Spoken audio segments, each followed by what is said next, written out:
Hi friends, welcome to PSC Collegiate English. Today we would be seeing the poem The Canonization by John Donne. So let us straight away go into the poem. Later on we would see the analysis and also the themes that are conveyed through this masterpiece.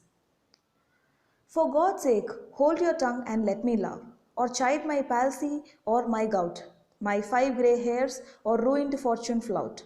With wealth your state, your mind with arts improve. Take you a course, get you a place, observe his honour or his grace. Or the king's real or his stamped face, contemplate what you will approve, so you will let me love. Coming to the second stanza. Alas, alas, who's injured by my love? What merchant's ship have my sighs drowned? Who says my tears have overflowed the ground? When did my coals a forward spring remove? When did the heats which my veins fill add one more to the plaguy bill? Soldiers find wars, and lawyers find out still litigious men, which quarrel move, though she and I do love. Call us what you will, we are made such by love. Call her one, me another fly. We are tapers too, and at our own cost die. And we in us find the eagle and the dove. The phoenix riddle hath more wit by us. We two being one are it. So, to one neutral thing both sexes fit. We die and rise the same, and prove mysterious by this love. We can die by it if not live by love. And if unfit for tombs and hearse, our legends be, it will be fit for verse. And if no piece of chronicle we prove, we built in sonnets pretty rooms. As well a well-wrought urn becomes the greatest ashes as half-acre tombs. And by these hymns all shall approve us canonized for love. And thus invoke us, you whom reverent love made one another's hermitage, you to whom love was peace that now is rage, who did the whole world's soul contract and drove into glasses of your eyes, so made such mirrors and such spice that they did all to you epitomize. Countries, towns, courts beg from above a pattern of your love. The Canonization is a poem by English poet John Donne. It is viewed as exemplifying Donne's wit and irony. It consists of 5 stanzas comprising of 9 lines each. So there are 45 lines in the poem. The poem's title serves dual purposes. While the lover argues his love will canonize him into the kind of sainthood, the poem itself functions as canonization of the pair of lovers. The opening lines are, "Hold your tongue and let me love." Coming to the title. The title canonization refers to the process by which people are inducted to the canon of saints. The poet says that if love affair is impossible in the world, it can become legendary through poetry, and the poet and his beloved will be like saints to the later generations. The criticism, one of the famous work related to this particular poem is by Cleanth Brooks, The Well-Wrought Urn. Now let us see in detail. New critic Cleanth Brooks used the poem to illustrate his argument for paradox as central to poetry in The Well-Wrought Urn.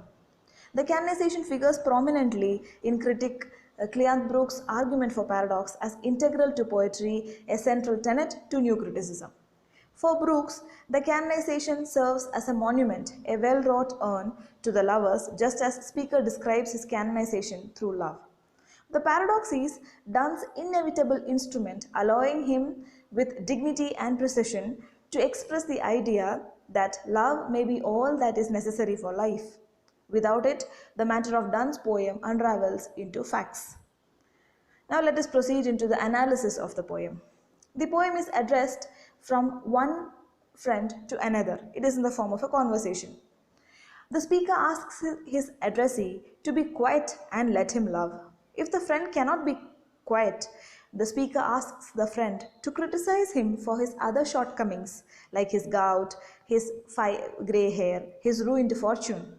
The poet admonishes the addressee to look into his own mind and his wealth, and to think of his position and copy other nobles.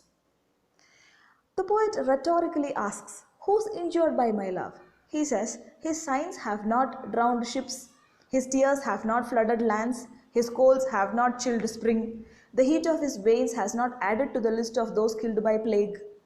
Soldiers still find wars, and lawyers still find litigious men, regardless of the emotions of the speaker and his lover."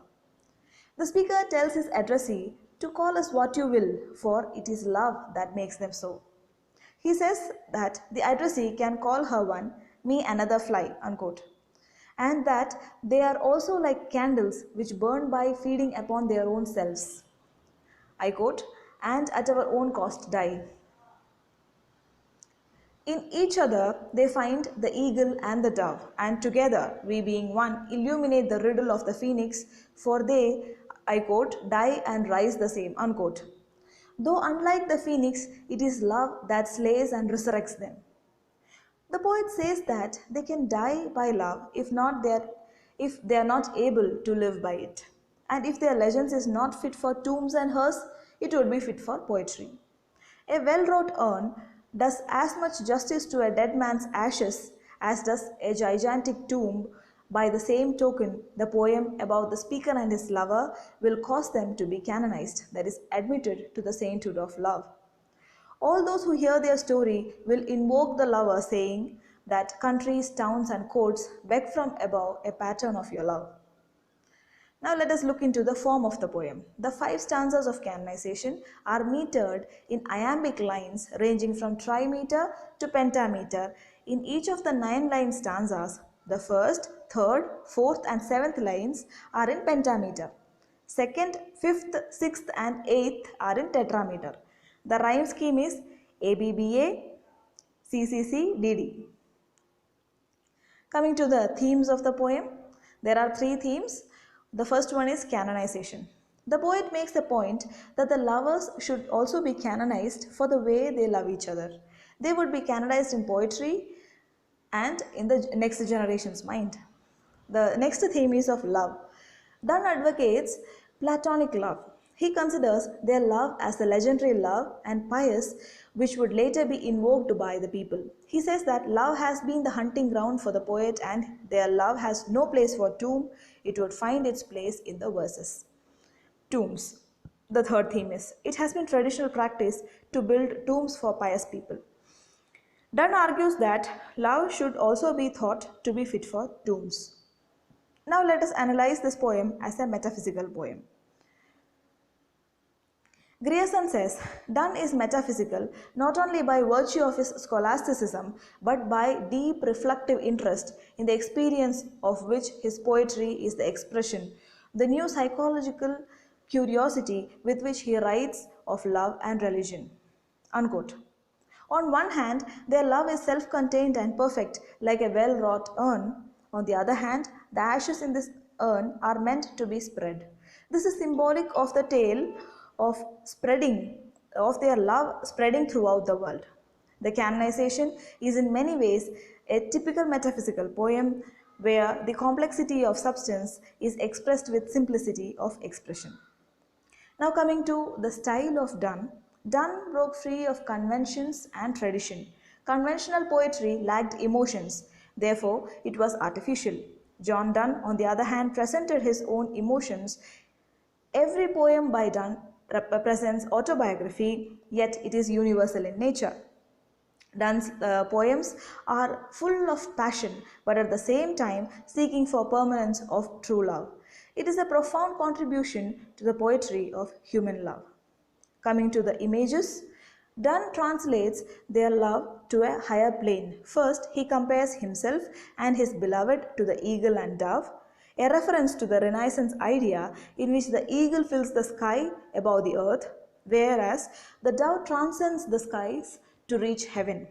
He shifts his image to phoenix, another death by fire symbol. The phoenix is a bird that repeatedly burns in the fire and comes back to life out of ashes, suggesting that even though their flames of passion will consume them, the poet and his beloved will be reborn from the ashes of their love. So this brings us to the end of the lesson. I think I have covered almost all the the poem, whole I think I have covered the wholesome analysis of the poem by covering the themes, images, symbols, and by analyzing this poem as a metaphysical poetry. So thank you friends for watching. Keep learning.